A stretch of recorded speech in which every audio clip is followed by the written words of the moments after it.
The idea of God comes out of ignorance. Science today is explaining the things that primitive man held to be of the gods. Noah and the ark? Jonah and the whale? How can you teach that and expect anyone to take you seriously? We're not against things like God and prayer. It's just that they have no place in institutions of higher learning. Most of the great pioneers of psychology looked upon Western religions and biblical moral standards as the cause of most of today's psychological problems.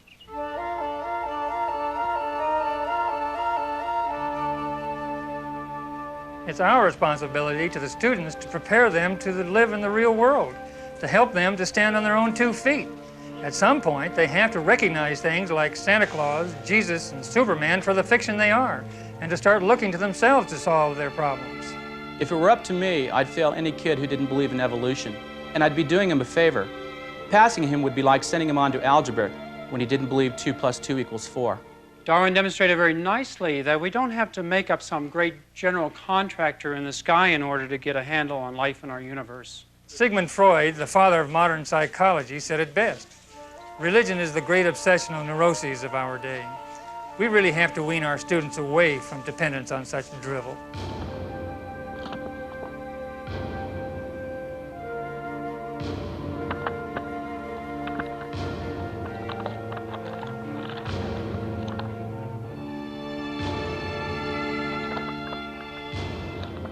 At first, we didn't mind some of the English classes studying the Bible as literature, but we had to eliminate that. There were some who wanted to take the book literally. It's a very dangerous book. It teaches narrow-mindedness and breeds wild-eyed fascism. Today, anyone with any competence realizes that God is just a catch-all word in which man puts things he doesn't understand. Well, science is clearing up all of the mysteries.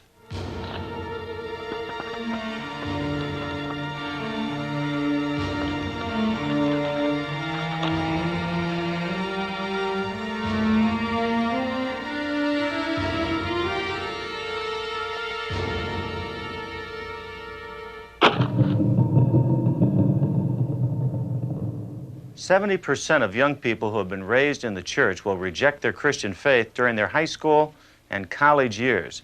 That's 70% evangelicals. That's Bible-believing young people. If the Christian faith is not true, then the rejection is as natural as coming to understand the truth about Santa Claus or the Easter Bunny. However, if their Christian worldview is true, then they have departed from the truth into error and confusion. Dr. Norman Geisler, author of the book False Gods of Our Time. The goal of this film series is to examine the evidence. Our objective is to show that there are sound intellectual reasons for the faith our young people have made a commitment to. We want to stimulate them to think through their faith and to know what they believe and why. The Bible states that the heavens declare the glory of God and the firmament shows his handiwork. Yet the popular view from the academic community is, I'm a confirmed atheist because as an educator and science teacher, I find no rational basis for believing in God. well, what about that? Is there a rational basis for believing in God?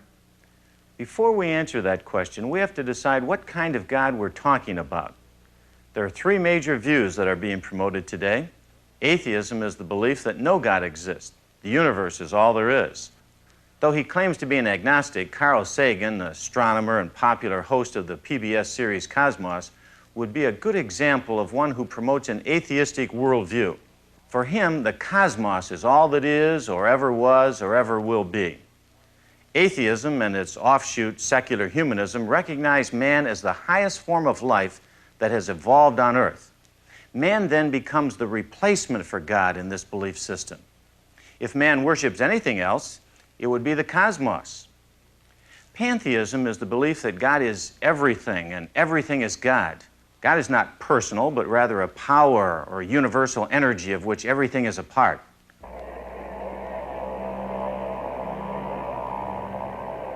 While pantheism is primarily the basic theology of the religions of the East, today it's being enthusiastically packaged and promoted to appeal to the Judeo-Christian West.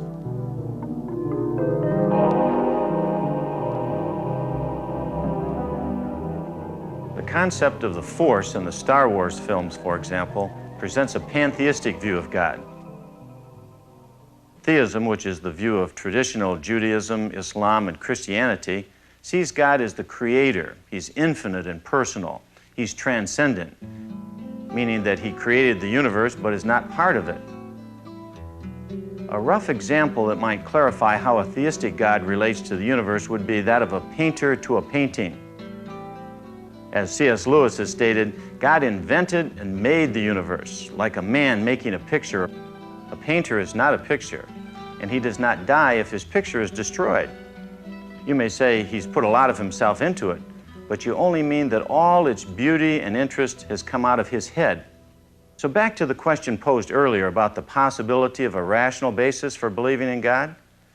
The God we will be arguing for is the theistic God of the Bible. I don't care what names or labels the different religions call it. The only thing out there is the universe, and it's always been around. Anything that has always been around doesn't need a cause. That's one of the major objections atheists throw at theists. Now remember, we're going to use the term theist for those who believe in a personal God who created the universe. So what about the atheist objection? It makes sense that if the universe has always been around, then a creator God is sort of excess baggage. But has the universe always been around? Is there any scientific evidence that would pull a rug out from under that idea? The second law of thermodynamics indicates that just as this candle is burning down, the universe is doing likewise. The universe is like a giant vat of actual energy that is being used up and not being replaced. It's being transformed into unusable heat. Now, if the universe is winding down, it can't very well be eternal. Eternal means without beginning or end. And if it's ending, it's reasonable to conclude that it had a beginning. Another piece of evidence for the idea that the universe is not eternal comes from the fact that the universe is expanding. Let's say this balloon represents the universe, and the dots are galaxies of stars. This also represents the size of the universe at a certain point in time. Well, according to science, at a future point in time, the universe will have expanded, the galaxies and stars and planets having all moved away from each other. It's also true that earlier in the history of the universe, it was small and everything was closer together. The only thing out there is the universe, and it's always been around. On the contrary, the evidence of science is that one, the universe is winding down, which means that at some point it must have been wound up. Two, the universe is expanding, which means it had to have a point in which it began to expand. As far as I'm concerned, the universe just happened. How or why isn't important. For those of us who want to be rational about this, I think it is important. You see, from the beginning of science, it was based on the premise that every event, everything that comes to be, has a cause. Many would call the cause of such a gigantic event God. If everything that exists had a cause, then God must have had a cause. Who or what caused God? Let's back up a moment. Some atheists claim that the universe had no beginning, that it's eternal. The only thing out there is the universe, and it's always been around. And things that have always been around don't need a cause. We agree that anything that's always been around doesn't need a cause. And we pretty well covered the evidence that the universe did indeed have a beginning. But what about God? Since God is not part of the universe, he is not running down. Hence, he had no beginning. And so he needs no cause. Just because the universe exploded into existence doesn't mean some all-powerful creator made it happen. Evolution has shown that the universe is a product of time and chance. There's no need for a personal God pulling strings.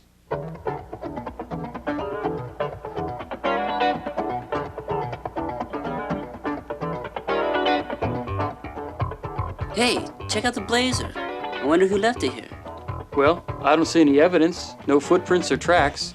I'd say it evolved. It what? Yeah, you see, it could have started with a spontaneous explosion millions of years ago. And over the years, it's been getting better and better. And what we're seeing now is the latest stage in its evolution. So when does it become a Rolls Royce? Well, I think that's a different species. I think you're a different species. So who do you think left the blazer here? Who did leave it here? Well, that's definitely the right question. Since the vehicle itself is obviously a product of some form of intelligence, did you notice a simple form of communication on the side of the vehicle? If you were to come across this sign, or even just these words etched on a rock in the middle of the desert, what would you think? Probably an intelligent being caused it to be there, right? Because even a relatively simple sentence demands an intelligent communicator. Would you argue that Webster's unabridged dictionary came from an explosion in a printing shop?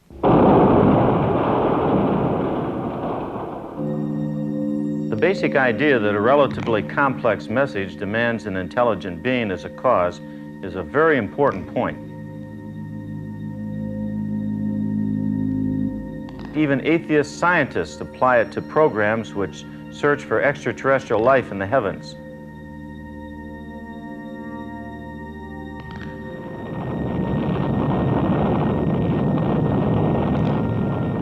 For such multi-million-dollar projects, it becomes the major point of rationale for their very costly research. An example is astronomer Carl Sagan, who's involved in the search for extraterrestrial intelligence, known as the SETI program. He has stated that the receipt of a single message from space would show that the transmitting civilization, after all, has survived. He's presuming that a message indicates a civilization of intelligent beings. Now, the irony of all this is that such men refuse to apply the same reasoning to the overwhelming evidence of complex information found in the organization of the first living thing. That's like saying a radio message of SOS came from an intelligent being, but that all the information in a whole volume of a large encyclopedia has no intelligent cause. So what are we saying then? Well, we're making another rational point for believing in an intelligent creator. The point being this: a cause that regularly produces highly complex information and design is an intelligent originator and designer. And by regularly, I mean that's the way it's found in our normal experience, over and over again. We never see anything of this kind of complex information happening by chance. The universe, especially all living things, reflects highly complex information and intelligent design, which quite reasonably indicates a highly intelligent creator. It really seems to me that the best argument against a personal God out there somewhere is all the evil and injustice in the world. Those who believe in a God who is morally good and can only be good see evil as a product of man's rebellion against God. Evil is the choice man makes when he decides not to do good, just as when man chooses to love or not to love. You can't force love on anyone. Force destroys love. Now, given free choice, which is the only condition in which love or good can exist, mankind, by choosing neither to love nor to do good, has initiated and propagated the world's horrors. Theists believe that God will do away with all evil in the future, forever. Yet the outcry of the atheists that there is no justice in this world is something we should consider.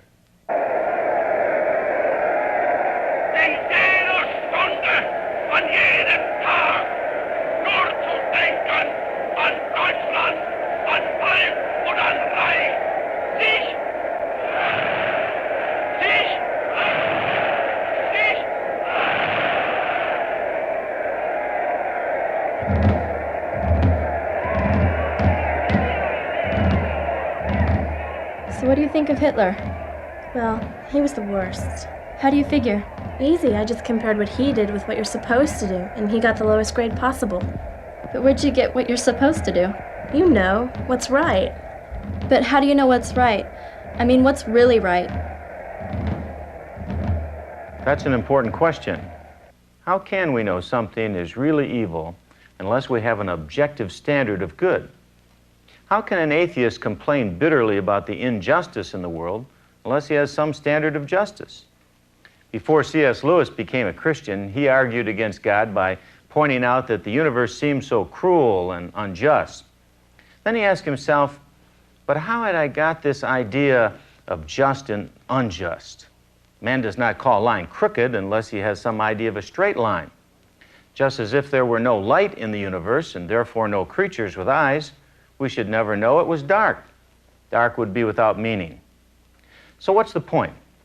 The point is, even those who don't believe in a moral, just God recognize immorality and injustice. which means there has to be some ultimate standard of morality and justice. Theists claim that this source is God. I'm a confirmed atheist because as an educator and science teacher, I find no rational basis for believing in God. That's what we already considered. Is there a rational basis for believing in God? And we came up with the following. Number one, everything that has a beginning has a cause. Number two, the universe had a beginning. Therefore, number three, the universe must have had a cause. So atheists must believe nothing caused the universe. Theists believe something, God, caused the universe. Which of these two is more rational? Further, the universe contains living things which possess highly complex information and exhibit very complex design. But the only scientifically known cause for complex information and design is an intelligent creator and designer. Atheists believe it all happened by chance, but science isn't based on chance. It's based on knowing a regular connection over and over again. Which of the two is more rational? Conditions like injustice, evil, immorality, and hate could not be considered unless there existed a standard of justice, good, morality, and love. Atheists recognize conditions like injustice, but refuse to acknowledge that there's an ultimate standard of justice, of good, and morality. But there can be no moral law without a moral lawgiver. If you're coming to the opinion that theism, that is the belief in an intelligent moral creator, may be rational, then what of atheism? Surely the greatest non-theistic thinkers, the champions of reason, have been totally rational in coming to conclusions about God, or have they? Albert Einstein, when first confronted by the evidence of an expanding universe, wrote, "This circumstance irritates me. To admit such possibilities seems senseless." The brilliant scientist wasn't objecting to the scientific validity, but rather to how it irritated his view of God as the universe itself. Is popular astronomer Carl Sagan being reasonable when he declares, "If we must worship a power greater than ourselves, does it not make sense to revere the sun and the stars?"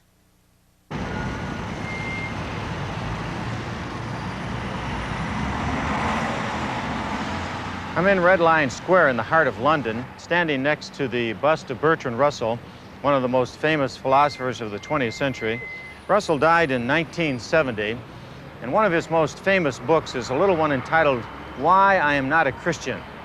In it, Russell argues that we don't need to posit a God because if everything has a cause, then so does God. And if God doesn't need a cause, then neither does the universe. And in either case, we don't need to have God. This is Charles Darwin's study. It's in this place that Charles Darwin did his work. In fact, Charles Darwin used to sit in this chair right here, and he would take a lap board and place this lap board on top of the arms of the chair, and he would write in this position.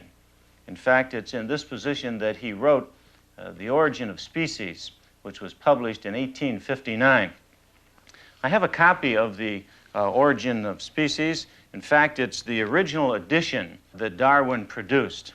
This book is one of the most influential books in the entire world.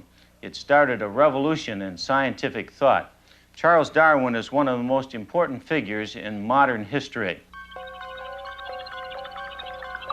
In this book, Charles Darwin said that all forms of animal life evolved from a simple form of life that emerged out of a primeval pond, which Darwin referred to as a little warm pond.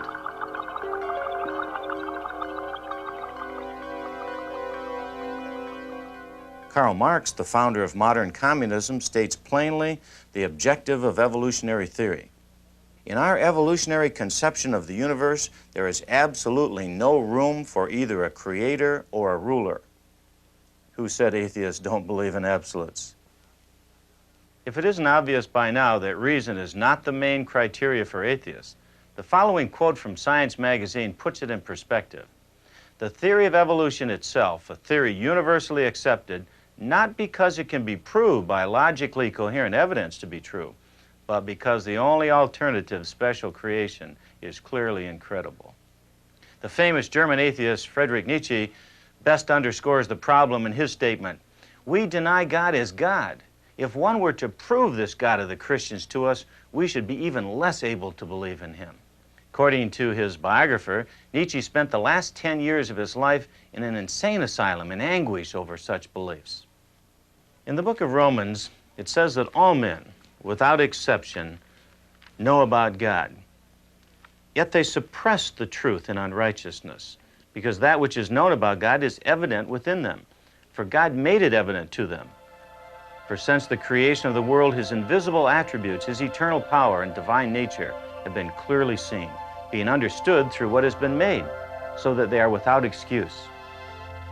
Since the evidence is clear, and many of the atheists mentioned are brilliant men, it becomes obvious that atheism does not result from any lack of evidence that there is a God there. It's not a mental dilemma, but a moral one. Not a matter of the head, but a matter of the heart. The psalmist put his finger on the problem when he said, "The fool has said in his heart, there is no God."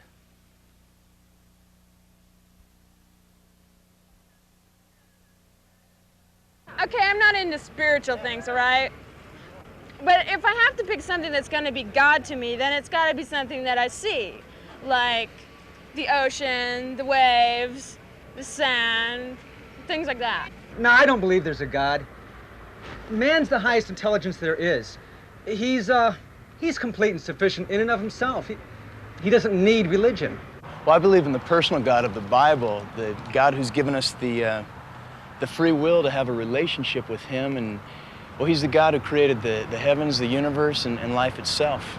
In our last program, we discussed theism, which is a view that sees God as the creator of the universe, which he made not out of himself, but out of nothing. We also learned that such a view of God as a personal creator is not irrational, as some have claimed, but is logical and consistent. It's consistent with what science has found to be true about the makeup of the universe. For example, reason dictates that everything that has a beginning has a cause. Now, the major findings of science indicate that the universe had a beginning.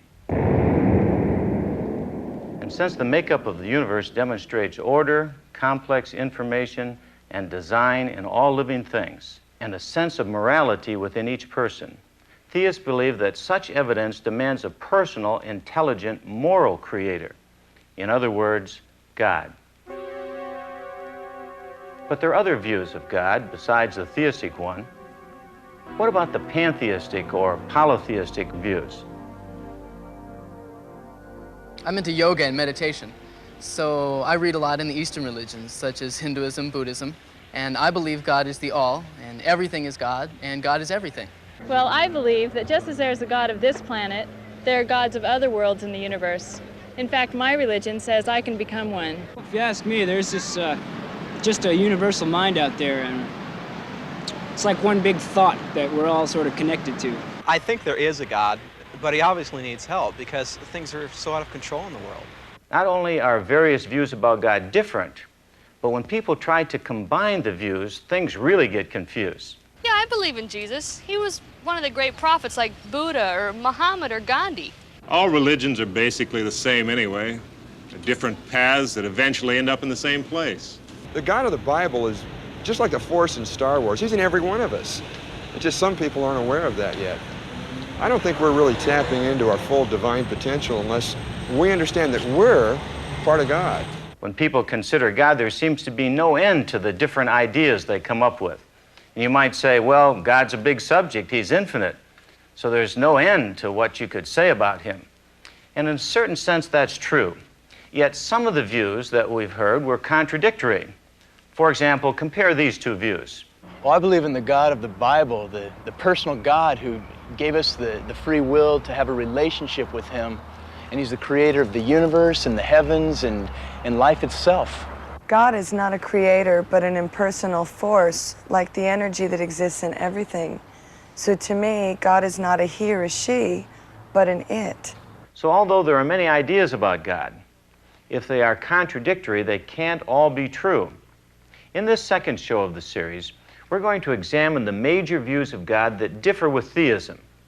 And we're going to major on the differences because that's the only way you can tell a counterfeit from a genuine. Ravi Maharaj is an international speaker and author. His autobiographical book records his experiences as a Hindu guru and his subsequent conversion to Christian theism. Since pantheists believe that everything is part of God, and everything is God, all is one, all is divine, they would also say that all paths, no matter how different or how contradictory they may seem, lead to the same God or the same goal in the end. Biblical Christianity alone stands outside Hinduism's attempt to draw all religious beliefs to itself, especially because Jesus himself said that he alone was the only way, the truth, and the life, and that no one comes unto the Father except through him. In my extensive travels throughout North America and Western Europe, I have met a tremendous number of people who are deeply influenced by Eastern religions. Eastern beliefs and practices which are largely centered in pantheism are now almost commonplace. Most Westerners do not realize that a religious conversion is taking place. My cousin teaches yoga down at the YWCA. She says it's just for physical exercise, but she does a lot of meditating. What's meditating got to do with exercise? I thought yoga was a Hindu religion. You know, my aunt thinks she was reincarnated. How did she get that idea? Well, she was going to a psychologist to lose weight, and once when he hypnotized her, she started talking in a strange accent and in a man's voice. Anyway, the psychologist told her she regressed back to a former life. My dad had to go to a business seminar once, and the speaker was promoting New Age ideas. Well, like what? Well, they told him he had an infinite potential to do whatever he imagined, that he was basically divine, a part of God. Well, did he buy it? Well, he complained to the personnel manager, and he told him that that was the latest in management theory. Hey, you remember that weirdo who was always hanging around with your cousin? You mean the guy who was heavy into drugs? Yeah. Well, did you ever notice how he always was talking about auras and karma and being one with the universe, meeting spirit guides and leaving his body? I remember when he was straight, he didn't have a clue to any of those things. Hey, what do you think of the Force? Which side? The dark side or the light side? Darth Vader's side or Luke Skywalker's side? What, do you think the Force is both good and evil? Oh, man, I know. I was thinking the Force was supposed to be God. Pantheists believe that God is an impersonal force and everything is part of the force. If that's true, then everything that's good is part of God, and so is everything that's evil, like disease, depravity, and death. But pantheists, especially of the Christian Science variety, protest that disease, sin, are only the consequence of wrong thinking. Nevertheless, no pantheist has been successful to the extent of never getting old and of living forever.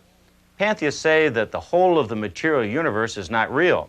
It's an illusion, like an imaginary oasis appears to a dehydrated man crawling through the burning desert.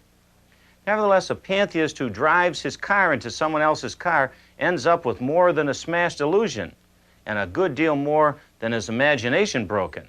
Pantheists claim that man is really God, but his problem is that he just hasn't realized it yet. However, pantheists also claim that God is the unchanging absolute.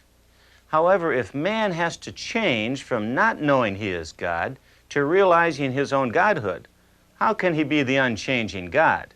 It's not reasonable. Pantheists pride themselves in not being rational. They believe mystical experience is the only basis for knowing God. Reason is part of the illusion that keeps one from knowing God. Yet if you cast off reason, how can you decide whether the mystical experience is real or an illusion? The pantheists claim that man is God has another problem.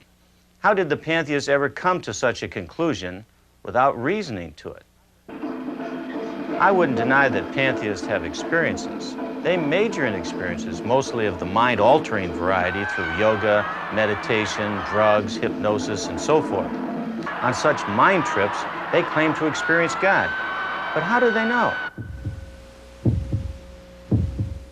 Well, many will say that it can't be explained. It's inexplicable inner experience and all of that.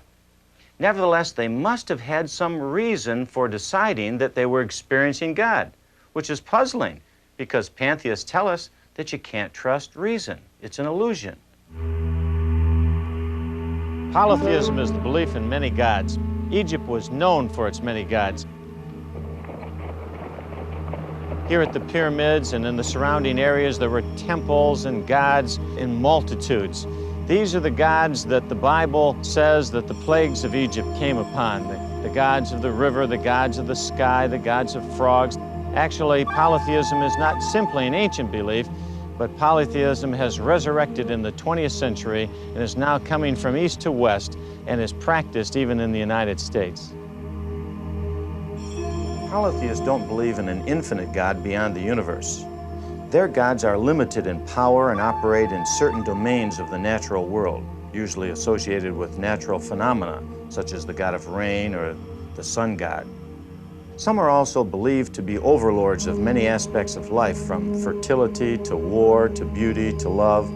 Some are made to cover whatever may be the problem of the day. Religions that worship more than one god may seem like a throwback to ancient times, with little relevance to our modern Western culture. But actually, polytheism is a thriving belief system. The Church of Jesus Christ of Latter-day Saints, also known as Mormonism, has over 5 million members. They believe that God the Father and Jesus Christ are two separate gods, and that numerous Mormon males will someday each become a god, the father of their own world. Many within the ecological movement believe that the only way mankind will be motivated not to destroy the natural environment we live in is to return to worshiping the gods of nature. Many within the women's liberation movement have turned back to the female deities and goddesses of the past to underscore their total rejection of anything smacking of dependence upon a male figure, most particularly a chauvinistic father god. Occultism, which is growing at an alarming rate today, utilizes the idols of the gods and goddesses of past civilizations as points of contact with the entities of the spiritual realm. In many cults that are popular in the Western world, there's a polytheistic belief in an ascending masters of wisdom. There's also a renewed interest today among kids for godlike characters, which we find in games like Dungeons and Dragons, with its underworld deities, and in popular toys such as He-Man and She-Ra, the god and goddess of the masters of the universe. So what's the problem with polytheism? Well, you've got lots of gods and lots of confusion. Some are supposed to be good and others evil. Some are a mixture of both. Some are more powerful than others, yet no one seems to be in charge of the entire universe. So while you certainly have diversity, you have no real unity. No one's in charge of the whole show. So there's no assurance that anything good will ever come about. In fact, as their stories indicate, most of the time, the gods are the real problem. Life is one continual cat and dog fight among the goddesses and gods and between mankind and the gods. This is about as beneficial as worshiping a cast of today's popular soap opera. Another difference between polytheism and theism is that theism's truth claims are based on rational evidence that can be historically and scientifically verified. Polytheism, on the other hand, has no historic evidence to support it, and therefore has to be accepted on the basis of a blind leap of faith. The Bible is a historical book. Many of the great historical events of the Bible occurred right here in Egypt. It's here that Moses led the children of Israel through the Red Sea. It's here that Jesus spent some time when he was a child. The Bible's not a book of myths. Throughout the land of Egypt and in the Middle East, archaeologists have uncovered hundreds of thousands of finds that support the Bible to be the Word of God. In the 8th century BC, Jerusalem was besieged by Sennacherib, and in order to divert the waters so that the enemy armies would not get them, this tunnel was built. The exact tunnel that was recorded in the pages of 2 Chronicles, which the critics have long said can't be trusted, has been unearthed by the archaeologist and is a living testimony to the accuracy of the predictions and the statements made in the Word of God. Housed in the great museums in the world are hundreds of thousands of archaeological finds which support the biblical picture. The authenticity of the Old and New Testaments are confirmed by numerous things that can be found in these museums. Right here in the Egyptian Museum in Cairo, you'll find thousands of things that support the biblical world. For the skeptic, for the agnostic, for the atheist, I invite you, come, see, and believe. Atheism is the belief that no God exists beyond the universe or in it. Atheism says that the universe is all there is. No God exists anywhere, at any time. As the astronomer Carl Sagan says, the cosmos is all that is, or ever was, or ever will be. Charles Darwin, the father of evolutionary theory, replaced the creator of living things with natural selection, a process in which all living things evolved into existence. One of atheism's first cousins is secular humanism. Secular humanists also hold that the universe is self-existing and therefore has no creator. However, secular humanists do have an object of worship or commitment, mankind. According to the Humanist Manifesto, no deity will save us, we must save ourselves. Karl Marx, atheist communism founder, adds that man is the highest essence of man. Humanist psychologist Erich Fromm believes that God is not a symbol of power over man, but of man's own powers. So atheism is not merely the absence of belief in God, it is also the active belief in a God substitute, either the universe, nature, or man himself. One popular atheist writer underscores the militant position of many atheists today, especially in the field of education. He said, "It's my purpose to demonstrate that the belief in God is irrational to the point of absurdity, and that this irrationality, when manifest in specific religions such as Christianity, is extremely harmful." In attempting to put its money where its mouth is, atheism attacks the belief of theists, that is, those who believe in a personal, transcendent creator, sustainer of the universe, in the following ways.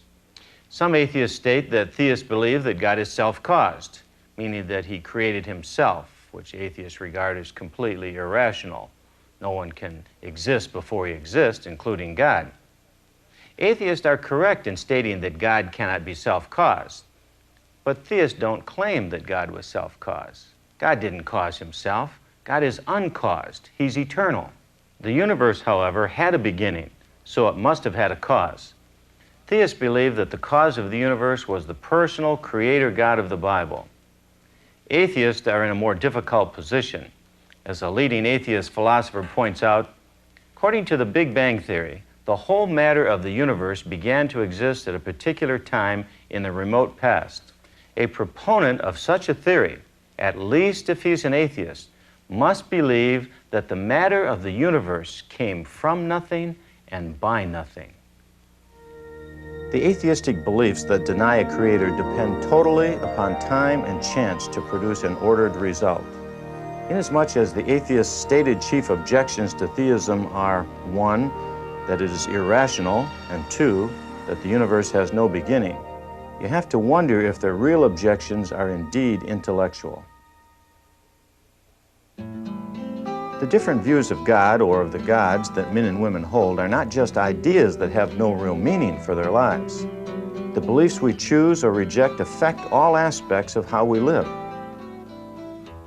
For example, a pantheist who believes in the law of karma, meaning that one has to pay in this life for sins of a past life, will not be inclined to alleviate anyone's suffering. To do so would have an adverse effect on the sufferer's next life. The pantheist's view that self is God and can only be realized through introspective practices such as meditation and yoga, coupled with the view that the material world inhibits God realization, inclines even the casual Western practitioner toward withdrawal and self-centeredness. In situations in which a pantheist does become involved in the social or physical welfare of others, it's not because of his belief stemming from pantheism, but rather the effect of other beliefs such as Judeo-Christian theism which have influenced him. However, trying to mix the two belief systems isn't necessarily helpful. One example is that of Project Hunger, a Western organization that promotes Eastern pantheistic ideas. Millions have been spent to raise the consciousness of the world about hunger because they believe raising consciousness is the ultimate solution to eradicating the problem. The idea is that the great universal mind of the universe will change its thoughts about hunger when enough of little minds get together to influence it to change.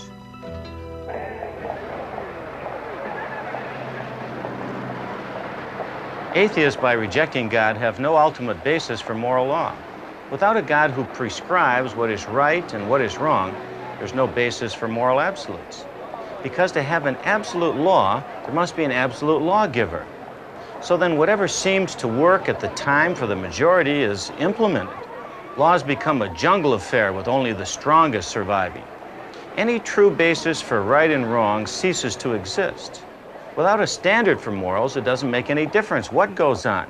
However, even atheist societies cannot live under such conditions, so they create their own standard, which becomes an absolute for them, whether it's nature or the state or their own self.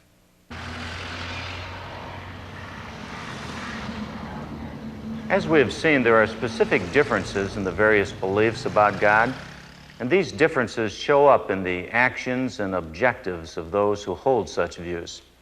For example, when you compare pantheism with Christian theism, it becomes clear that their view of self is contradictory. Pantheism teaches self-deification and is primarily self-oriented, while Christian theism teaches self-denial and is basically other-oriented. Christian theism's other orientation has manifested itself in ways that have affected mankind for centuries. Critics of Christian theism will waste no time in pointing out that the Crusades and Spanish Inquisition should be viewed with what you've just seen. However, the Crusades and Spanish Inquisition didn't reflect true Christian theism, just as the Indian guru who has a penchant for owning dozens and dozens of Rolls Royces was not consistent with the non-materialist beliefs of pantheism. Since people run programs, there's always the problem that they may deviate from orthodox positions no matter what beliefs they claim to hold. Nevertheless, most of our decisions in life are based on what we hold to be true.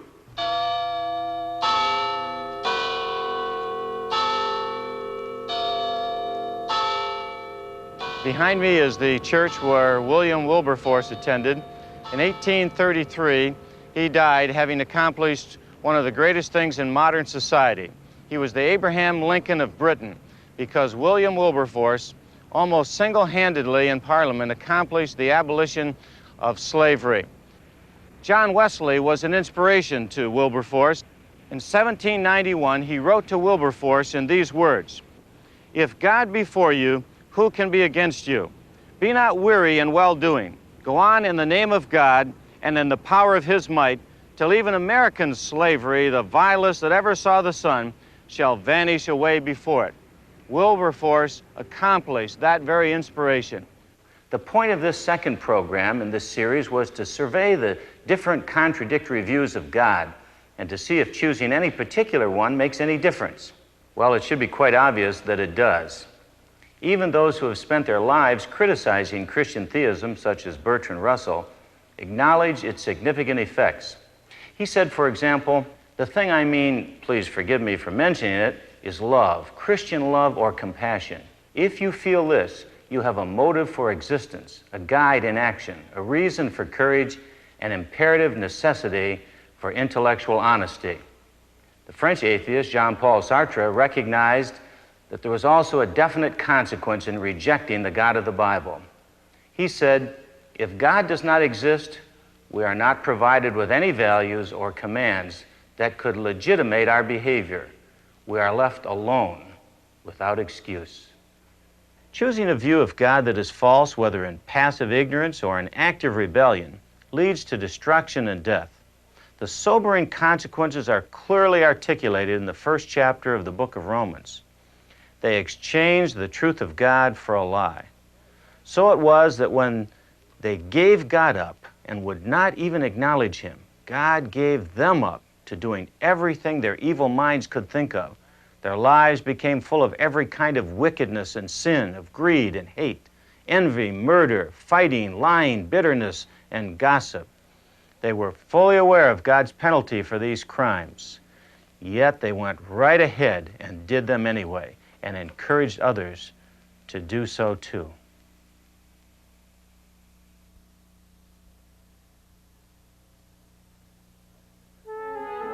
When Scripture describes an event as accomplished by God or God's will, we must understand merely that it was in accordance with the law and order of nature. As a uniform experience amounts to proof, there's here a direct and full proof from the nature of the fact against the existence of any miracle. Miracles must be admitted as not at all compatible with reason. They are nothing but natural effects. The day will come when the miraculous account of the birth of Christ will be classed with the fable of Minerva springing from the brain of Jupiter. The supernatural is being swept out of the universe in the flood of new knowledge of what is natural. A number of highly influential men down through the centuries have problems with the possibility of miracles. We're going to consider their objections in this third program of our series. But first, let's review some points that have been covered in the series thus far. In program 1, we were challenged to determine whether or not it was reasonable to believe in a creator. Atheists said no, it's not rational because, according to them, the universe has always existed. Making up a creator is pure mythology. So we turned to science and good reason and discovered that the atheists were mistaken.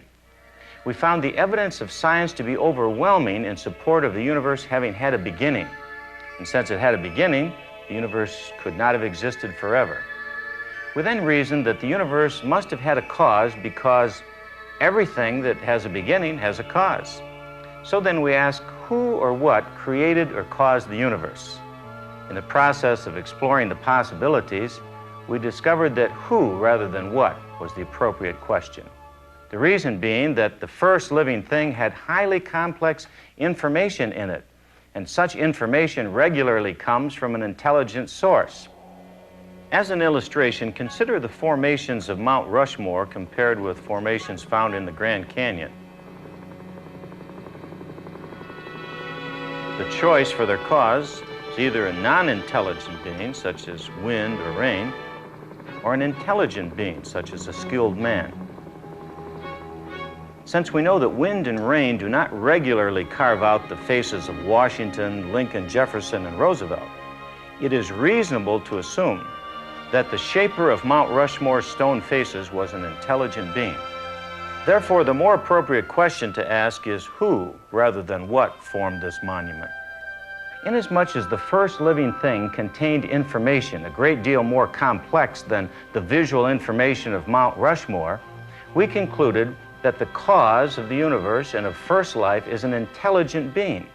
Theists, that is, those who believe in an intelligent being who created the universe and life, yet exist apart from it, call such a being God.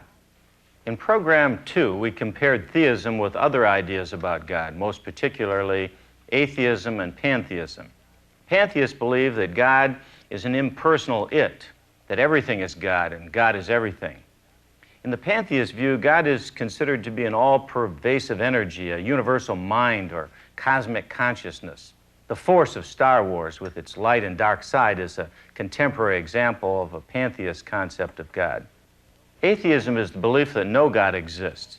Yet we discovered that although atheists do not worship the Creator, they do have God substitutes. Some worship the whole universe or cosmos. Some venerate mankind as the highest form of life. And some pay homage to the state as a sort of overlord of man. We established in program 2 that there were contradictions between the different views of God, and therefore they couldn't all be true. For example, God is either impersonal, as the pantheists claim, or God is personal, as the theists claim. You can't have it both ways. We also determined that the views people hold about God greatly influence the quality of their lives, collectively and as individuals. In the theist view, God, who is intelligent and personal, is not part of the universe. He exists independently of it. The question we're going to wrestle with in this program is this: is it possible for God to intervene in the world, or is he locked out? In other words, are miracles possible? Miracle is a term that superstitious people use to categorize events they don't understand, just like the idea of God. Such things are made up by men ignorant of the laws of nature. Miracles are unscientific because they're improbable, unrepeatable, and unique. Science, on the other hand, deals with probabilities and regularities. So as a scientist, I have to reject miracles. Besides, since there's no scientific evidence that God exists, and miracles are supposed to be from the hand of God, there's no basis for anything miraculous. I thought we established that there was a good deal of evidence from science for the existence of a creator, designer of the universe. So if he wants to disbelieve in miracles, then he'll have to disprove that God exists. That's been attempted by a number of great thinkers down through history. Bertrand Russell tried and could find no conclusive arguments. Astronomer Carl Sagan also came up short, stating there can, of course, be no disproof of the existence of God. So as long as God's existence is possible, then miracles are possible. But what did he say about miracles being unscientific? Miracles are unscientific because they're improbable, unrepeatable, and unique. Science, on the other hand, deals with probabilities and regularities. It's true that science deals with regularities. For example, by observing that this apple falls when I release it from my hand, and it drops over and over again, seeing that the same result takes place, I can formulate a scientific law called gravity. Science also deals with probabilities. The probability that this apple will once again fall when I release it is very high because it's happened over and over again. The circumstances remaining the same, should the apple, say, on the 72nd drop, hang in midair for about 10 seconds, just that one time, even though thousands of attempts were made to see if the effect repeated itself, this single event would not be the basis of any scientific law. Why? Because it doesn't happen over and over again. So it's highly unlikely that it would ever happen again. This is the major objection to miracles of those who claim to be scientific. Since miracles are unique and unrepeated events, they are highly improbable, and the intelligent person should not believe in them. Well then, the next time you're playing bridge and you're dealt a perfect hand, the odds against which are 1 in 635,013,559,600, according to what we've just heard, and since such a card hand is unique and improbable, be intelligent enough to ask for a redeal.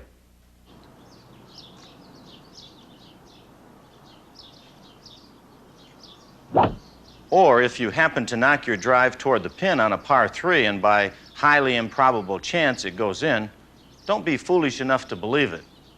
Tee it up again. Common sense tells us that although such happenings are rare, they nonetheless do take place. No reasonable person would deny them just because they don't happen with regularity.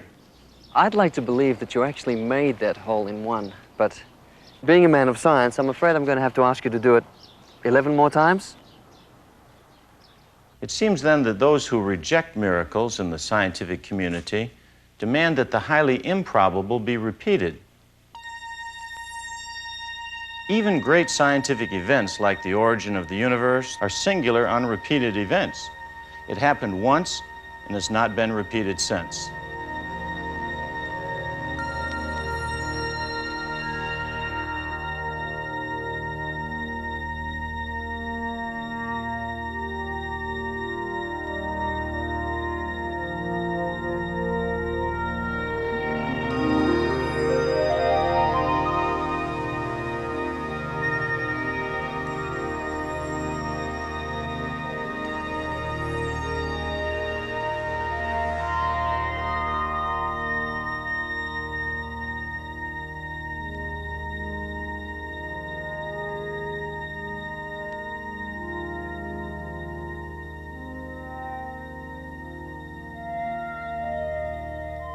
If it is not obvious by now that the objection to past singularities is something that is preached but not practiced, consider a program called SETI, that is, the Search for Extraterrestrial Intelligences. With scientists such as Carl Sagan involved, the program is based on the belief that receiving a single message from outer space will indicate an intelligent civilization beyond our planet, even though such a message is received only once. The point being made with these different examples is that the so-called scientific objections that have been thrown at miracles have no real basis in truth, or as we've seen, in practice. So those scientists who wish to eliminate miracles because they are not repeated over and over for our observation are inconsistent in believing in the Big Bang origin of the universe or the spontaneous generation of life. For these events are not being repeated over and over again either.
The resurrection is the crowning miracle of Christianity.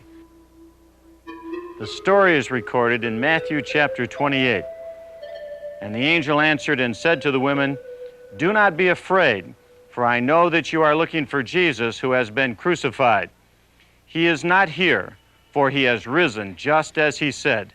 Come, see the place where he was lying." Skeptics find it hard to believe the story of the resurrection. David Hume said, "You can believe that people die and don't rise because that happens over and over. But to believe that someone died and did rise is a rare event, and we have no one there to verify it, so the wise man must not believe in that." In fact, scientists take the same attitude often toward the resurrection. The very same scientists who deny the resurrection because it's a singular event in the past that can't be repeated over and over believe in the spontaneous generation of life that happened in some primeval pond. They weren't there, they didn't see it, and it's not happening over and over, and yet they believe in the singularity. They believe in the process of evolution, but they weren't there, they didn't see it, and it's not happening over in the present today. So they believe in past singularities for which they have no direct evidence except the evidence that may come to us down through the ages. Christians have the same kind of belief. We believe in the singularity of the resurrection because we have evidence that has come down to us through the ages. It's the evidence of eyewitnesses. In addition to the specific objections that have been presented, there's a wider view which represents the belief that miracles do not or cannot take place. It's called naturalism. It's the belief that all existence and all events are part of and bound by the natural world. In such a view, God either does not exist outside the natural world, or at least he does not intervene in it. Therefore, miracles do not exist.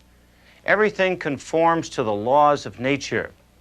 While many atheist scientists profess to hold a naturalistic view, naturalism is also found in different religious perspectives.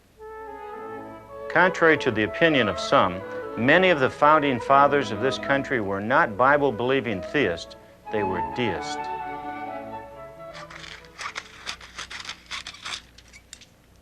If you're wondering what I'm doing with this New Testament, I'm repeating something Thomas Jefferson did. This is a Jefferson Bible. He was considerate enough to take what miracles there were in the Bible and to throw them away. He didn't think they were very helpful. You see, deists don't believe in the supernatural intervention of God. They believe that the laws of nature govern everything that takes place. If they admit that God miraculously created the universe, what's the problem with him doing a few other things? They certainly didn't get the idea from this book. But then Thomas Jefferson was more inclined to believe in his own version. What can we now conclude from what's been presented? First of all, it should seem quite reasonable to accept that if God exists, as the evidence overwhelmingly indicates, miracles are possible. Although we haven't proven yet that they have actually occurred, we have made a strong case for miracles being possible. On the other hand, those who totally reject miracles cannot prove that miracles are impossible because they must first prove that God does not exist, which is itself virtually impossible to prove. Scientists who reject miracles do so on the basis that miracles are singularities. That is, they are improbable and unrepeatable events. Yet we found that they do in fact accept major singularities such as the Big Bang and the spontaneous formation of first life. That is, events which happened only once and cannot be repeated. Even if you could prove that miracles do occur, you have so many contradictory religious nuts running around claiming psychic powers and miracles that it doesn't prove a thing about God. How can it? They all have different gods. That's a good point.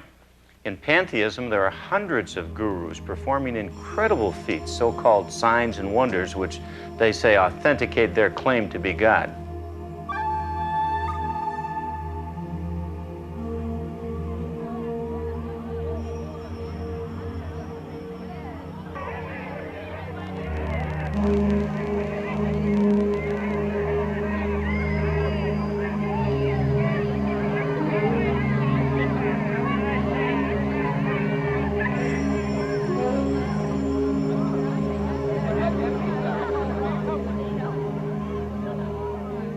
There are many false Christs in the world today, and they make outstanding claims, but they provide no divine confirmation of their claims. Jesus Christ said, "I am God," and he proved it by resurrecting people from the dead. I'm here in Bethany at the traditional site of the grave of Lazarus. Jesus had waited some time until he came here, and when he arrived, Lazarus was dead for 4 days. His body was decomposing. Then he said, "Lazarus, come forth," and Lazarus came out of the tomb, in direct confirmation of the claim of Christ to be the Son of God. As Nicodemus, the religious ruler, said, "Teacher, we know that you have come from God, because nobody can do these miracles that you do except God be with him." In Christianity, there's an absolute dependence on the uniqueness of its miracles to confirm the claims by Jesus that he alone was God who became a man. For example, without the miracle of the resurrection, there is no Christianity, because unless Christ rose from the dead, Christians have no living Savior to worship. In addition, Christ would be no different from any other religious leader who ever lived and died. So those who do not believe in miracles have an objection which can be stated this way. All religions have the same kind of signs and wonders, which means they are self-canceling. That is, they wipe each other out of the picture. If the powers of the pantheist force are no different than what theists claim are miracles from their God, then both miracles and God go out the window. Because the God of pantheism and the God of theism, being in contradiction to one another, can't both be true. Yet if their miracles are the same, then at the very least miracles are self-canceling and confirm nothing. This is particularly critical to Christianity because, as we've indicated, without miracles there is no Christianity. Well, do all religions have the same kind of miracles? Or does Christianity have unique miracles which distinguish it from all other religious signs? If so, this would demonstrate that Christianity is true in contrast to all other contrary religious beliefs. Therefore, in our next program of this series, we will examine the radical claims of Christian theism.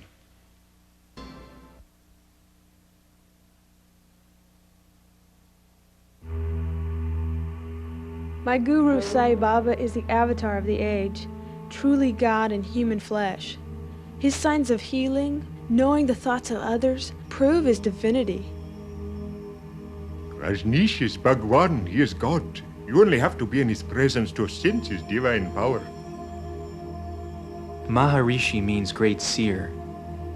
His divine holiness alone has shown us the path to godhood. The Swami is our God. He gives me peace of mind. He imparts energy to heal. Even the dirt touched by the soles of his sandals has the power to set you free. In this fourth program of our series, we're going to further consider miracles, and in particular, the claims of Christian theism related to miracles. Theism, for those of you who missed the first 3 episodes of the series, is the belief in an intelligent, personal creator of the universe who is not part of what has been created. In those programs, we established the major objections to the universe having a creator, were contrary to reason and the accepted evidence of science. Theists, such as Jews, Muslims, and other Christians, call the creator of the universe God. In contrast to theism, pantheism regards it as an impersonal force which pervades the universe, a sort of cosmic energy or universal mind. It's part of everything, and everything is part of it. We also established in earlier programs that if a personal God who created the universe exists, then miracles are possible. And by miracles, we mean a unique act of God who is not part of the created universe, who affects the creation in a particular way in order to demonstrate his presence and his purpose. However, some make the following objections concerning miracles. Even if you could prove that miracles do occur, you have so many contradictory religious nuts running around claiming psychic powers and miracles that it doesn't prove anything about God.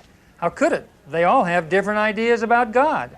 That's a valid objection, and if it's true, because you have the same kind of miracles proving the alleged truth of two contradictory views of God, you have a major problem. This is particularly critical for Christian theism's truth claims, which are based upon the miraculous intervention of God. Why is it a problem? Because contradictory views can't both be true. And if the miracles are the same, then you have the question whether or not the miracles have any value in confirming the truth. But it is true that the miracles of differing religious views are the same, isn't it? Or is it? In pantheism, which is at the heart of Eastern religions such as Hinduism, Buddhism, and New Age beliefs, and some of the cults in the West, there is an impossibility for a miracle. This impersonal God or force can't reach in from out there and uniquely affect the universe because he's part of the universe. So what they claim to be miracles, they actually consider to be special abilities by God-like individuals in manipulating the God force that pervades the universe. And while pantheists believe that we are all gods, even though most of us haven't realized it yet, those who perform their version of miracles are recognized as more fully realized gods. In other words, some of us have higher God powers than others. And the more spectacular the ability, the higher up the spiritual ladder one can claim to be.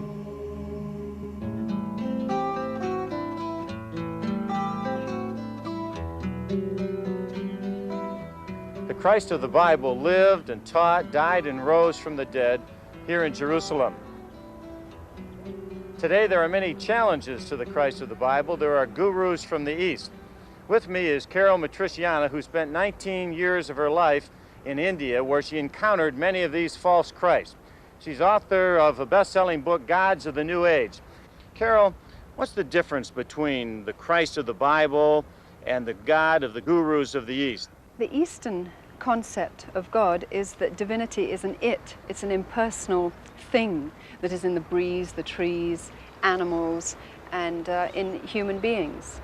It can almost be compared to a sort of energy, a consciousness. In fact, Christ was referred to as a state of mind and not an individual. So that, in essence, man can become God, or man is to discover his own godness in the gurus of the East, rather than there being a God beyond the universe. One guru explained it to me like this. He said that just as a coin has two sides, so God has a good side and a bad side.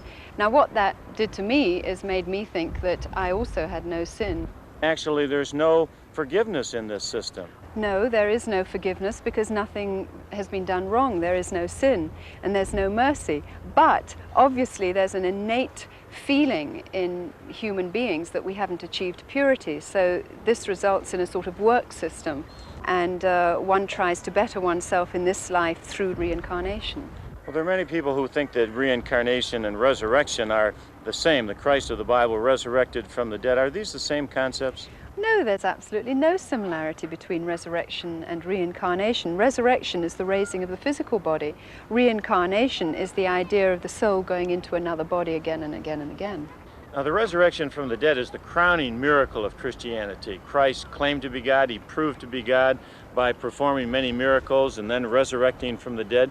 But gurus perform miracles too, don't they? Aren't they the same as Christian miracles? No, absolutely not. In fact, I would say the majority of them are trickery and deception. There's certainly no guru that I know of that's raised himself from the dead. Thus far, we've established that because God exists, miracles are possible.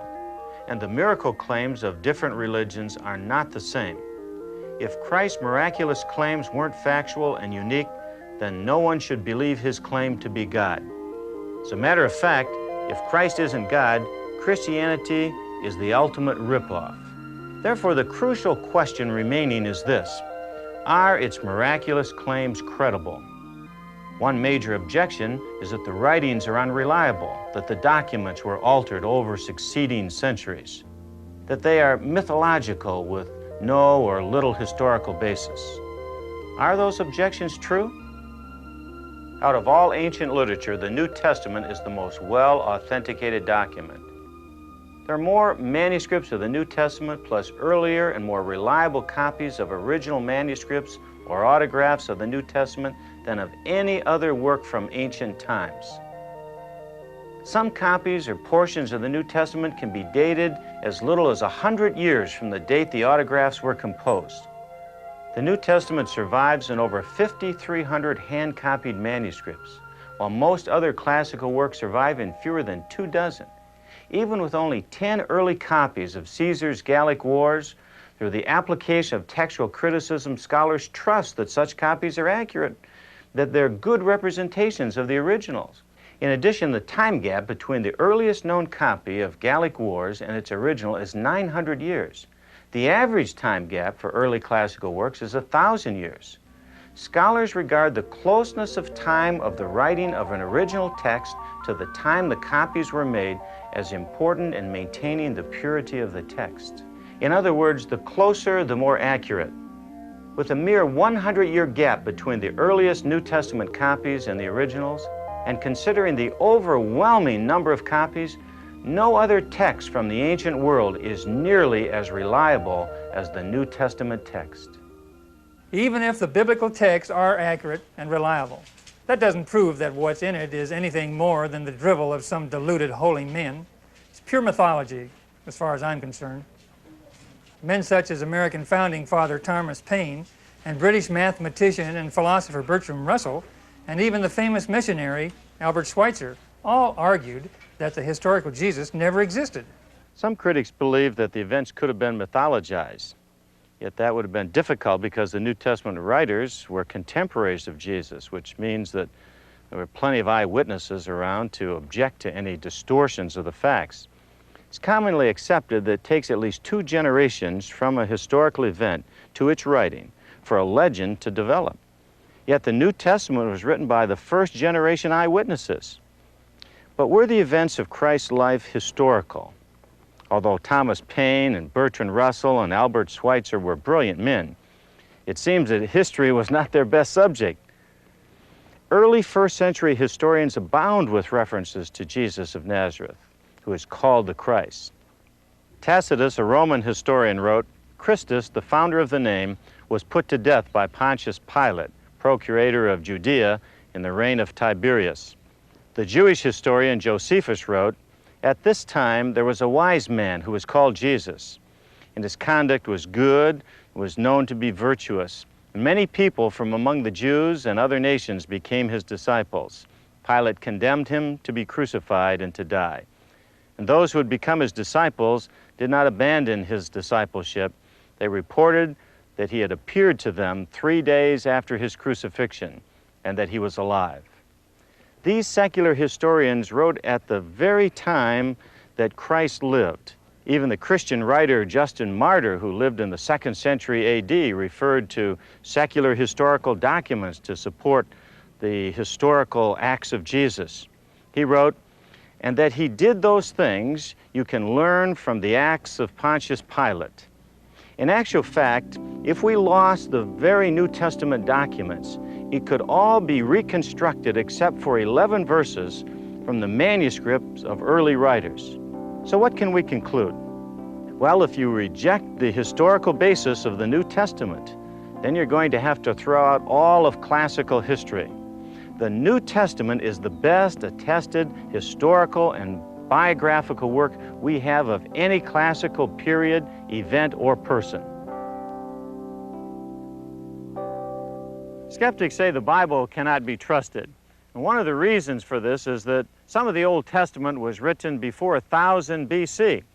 But the earliest major manuscripts of the Old Testament came from 1000 AD. So we have 2,000 years gap. And they say during those 2,000 years, many corruptions and changes occur. So the Bible we have in our hand today can't be trusted. Well, back in the 1940s, in these caves behind me here, were found fragments of manuscripts of every book in the Old Testament except Esther. Some whole books, like the book of Isaiah, were discovered. Scholars decipher these manuscripts, and here's what they discovered. The Bible we have today has been accurately copied down through the thousands of years, because after 1,000 years of copying, they found in Isaiah 53, for example, that there was only one word different, the word light, that didn't change the meaning of the chapter at all. The skeptics were wrong. The Bible was right. Highly respected archaeologist Nelson Glick made the following claim. It may be stated categorically that no archaeological discovery has ever controverted a biblical reference. Scores of archaeological findings have been made which confirm in clear outline or exact detail historical statements in the Bible. Famed archaeologist and New Testament skeptic Sir William Ramsay began his study of the writings of Luke with sincere reservations. However, after comparing the New Testament documents of Luke with the available archaeological evidence, he wrote, "I find myself often brought in contact with the book of Acts as an authority for topography, antiquities, and society of Asia Minor. It gradually bore in upon me that in various details the narrative showed marvelous truth. There are no other books of other religions that compare with the Bible with regard to historical substantiation of its miraculous claims. In fact, most religious books have little historical basis whatsoever." I still say that the writers of the accounts of Jesus concocted the whole thing. They put in just enough historical information to make it sell. One of the problems with the idea that the gospel writers perpetrated fraud in what they wrote is that among those early recipients of the Gospels were actual eyewitnesses of many of the events of the Gospels with all their detail. It hardly seems reasonable that such writings would have been accepted by the hundreds of eyewitnesses, many of whom no doubt subsequently held leadership positions in the early church. In other words, the New Testament would never have gotten off the ground if either historical inaccuracies or significant inconsistencies were found in the text. Given then that the Gospels are historically accurate, their detractors argue that what is claimed by Christians is not supported by the evidence found in the New Testament. Some objections would be that Christ did not actually die on the cross, that he never claimed to be God in the flesh, etc. However, the documentation of the crucifixion of Jesus Christ, as detailed in the four Gospels, contains enough evidence to convince any actual court in the land that Christ died on the cross, that the Roman soldiers found it unnecessary to break Christ's legs in order to hasten his death, and were under orders to do so if he had been found alive, is compelling evidence in itself. That a soldier pierced Christ's side with a spear assures us that he was dead, so that there was no need to carry out orders to break Christ's legs. And that the resulting flow of blood and water, the spear that was placed in his side, indicates physiologically that Christ was deceased. This is substantial evidence that would be unreasonable to deny. Even if I can see that what's in the Gospels is everything you tell me, and everything sort of makes sense, you still haven't convinced me that the writers, the apostles, and even the so-called eyewitnesses didn't conspire to sell this hoax to the gullible of their times. Either they were self-deluded, or they did it for the same reasons people propagate religions today: prestige, power, and money. Both history and tradition tell us that those leaders who might have had something to gain in promoting a lie lived lives that were mostly impoverished. They were imprisoned, scourged, banished, and persecuted while maintaining their so-called deception. All but one of the apostles, tradition says, died a martyr's death. They were either so incredibly deluded by their own lie as to continue the charade through the worst of consequences without one of them breaking ranks and denying it, or they were telling the truth. There were numerous prophecies in the Bible which were fulfilled in the life of Christ would show that he was the Messiah, the Son of God. In order to blunt the force of this supernatural fulfillment of prophecy, critics have said that Jesus force-fulfilled or manipulated events in order to fulfill these prophecies. This view was popularized in a book by Schoenfield entitled The Passover Plot.